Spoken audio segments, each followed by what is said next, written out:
सुशीला की चारों बहुएं अलग अलग फ्लैट में रहती हैं। एक दिन सुशीला के पास गांव से उसके भाई हितेश का फ़ोन आता है। हितेश कहता है, सुशीला दीदी कैसी हो आप? सुशीला, मैं तो ठीक हूँ। हितेश, तुम कैसे हो? बहुत दिनों के बाद फ़ोन किया, सब ठीक तो है ना? हितेश कहता है, हाँ दीदी सब ठीक है। मैं कल तुम्हारे पास आ रहा हूँ, वहाँ मुझे कुछ काम था तो सोचा अपने भांजे से भी मिल लूँगा।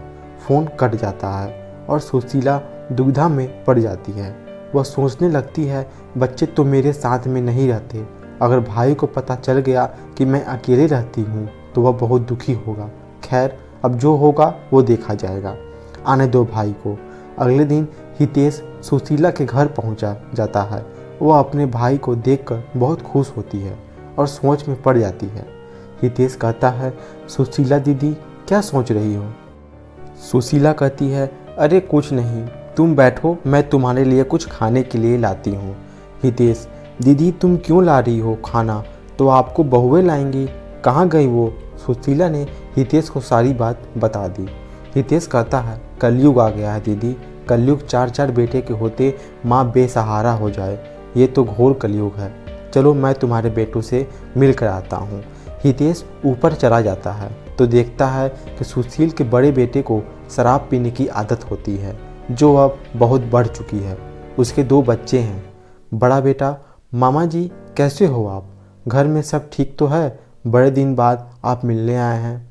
हितेश कहता है, घर में तो सब ठीक है, तुम बताओ कैसा चल रहा है?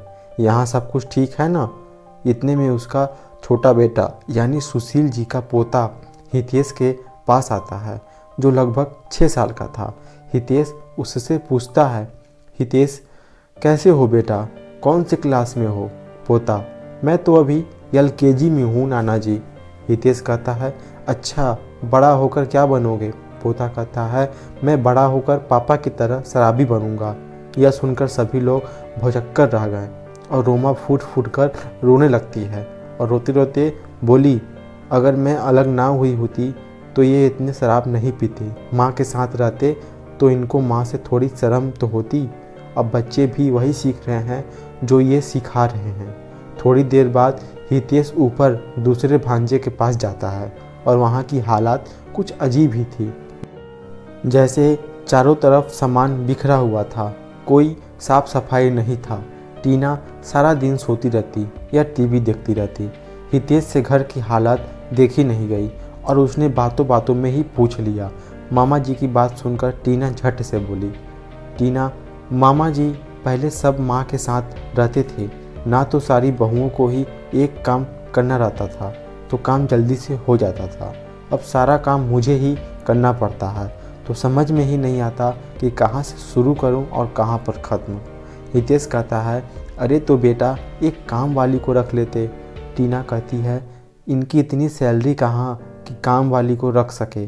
मामा जी हम अलग फ्लैट में ना रहते ना तो इतनी परेशानी ना होती, वहाँ सब मिलजुल कर काम कर लेते थे। ये कहते ही टीना के आंखों में आंसू बहने लगते हैं।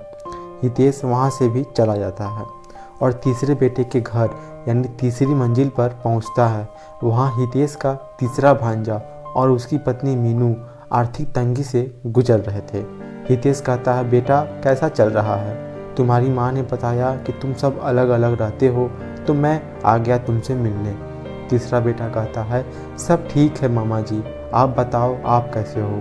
मीनू, मामा जी आए हैं, कुछ खाने को लाओ। इतना सुनते ही मीनू रसोई के डिब्बों में देखने लगती है। वो एकदम खाली होते हैं और वह वहीं बैठकर सर पकड़कर बैठकर रोने लगती है। रोने की आवाज़ सुनकर हितेश और मीनू का पति अंदर आते हैं। हितेश कहते हैं, क्या हुआ बेटा, रो क्यों रही हो? मीनू कहती है, क्या बताऊं मामा जी, अपनी किस्मत पर रो रही हूँ। अगर मैं भाभीियों के बातों में आकर घर से अलग ना होती ना तो आज ये दिन देखना ना पड़ता। घर में खाने के लिए कुछ नहीं है और काम का भी पता नहीं मिलेगा कि नहीं। मेरी सास हमेशा हमारी ख्याल रखती थी और आज ये दिन सिर्फ मेरी वजह से देखने को मिल रहा है।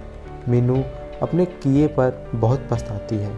अब हितेश चौथी मंजिल पर जाता है तो वहाँ ताला लगा दिखता है। वो अपने भांजे को फ़ोन करता है तो पता चलता है कि उसका एक्सीडेंट हो गया है। वो और उसकी पत्नी रितु अस्पताल में है। हितेश भी अस्पताल पहुंचता है। हितेश कहता है, अरे बेटा तुम ठीक तो हो, कैसे हुआ तुम्हारा एक्सीडेंट। हितेश के चौथे भांजे ने सारी बात बताई। इतने में रितु भी आ जाती है। रितु, मामा जी नमस्कार, अच्छा हुआ आप आ गए। मैं तो यहाँ अकेले बहुत परेशान हो गई थी, कभी दवाई का पर्चा तो कभी दवाई का चक्कर। हितेश कहता है, तो तुम दोनों दीदी को खबर क्यों नहीं दी। रितु कहती है, किस मुंह से मैं फ़ोन करती माँ जी को, उनका दिल भी बहुत दुखाया है। हमने आज बहुत पछता रही हूँ जो उनसे अलग रहने के लिए सोचा। अगर हम सब साथ रह रहे होते तो आज मुझे इतनी परेशानी का सामना नहीं करना पड़ता। हितेश अपने तीनों भांजों और सुशीला जी को खबर कर देता है और सभी अस्पताल में आते हैं। हितेश चारों भाइयों को एक दूसरे की परेशानी के बारे में बता देता है। चारों भाई एक दूसरे के गले लगते हैं और एक दूसरे से माफ़ी भी मांगते हैं। चारों बहुएं भी सुशीला जी के पैर छूकर अपने सास से माफ़ी मांगते हैं। अब दोबारा सारा परिवार एक हो गया और सब मिलजुल कर रहने लगे। अगर एक भाई पर कोई परेशानी आती तो सारे भाई मिलजुल कर उसका सामना करते। एक दिन सुशीला ने अपने बेटे और बहुओं को बुलाया और कहा, देखो तुम सब एक साथ रहते ही हो तो कितने खुश रहते हो, तो कोई मुसीबत तुम्हें छू भी नहीं सकती। इसलिए तो कहते हैं मुश्किल वक्त भी टल जाता है जब अपनों का साथ मिल जाता है। धन्यवाद।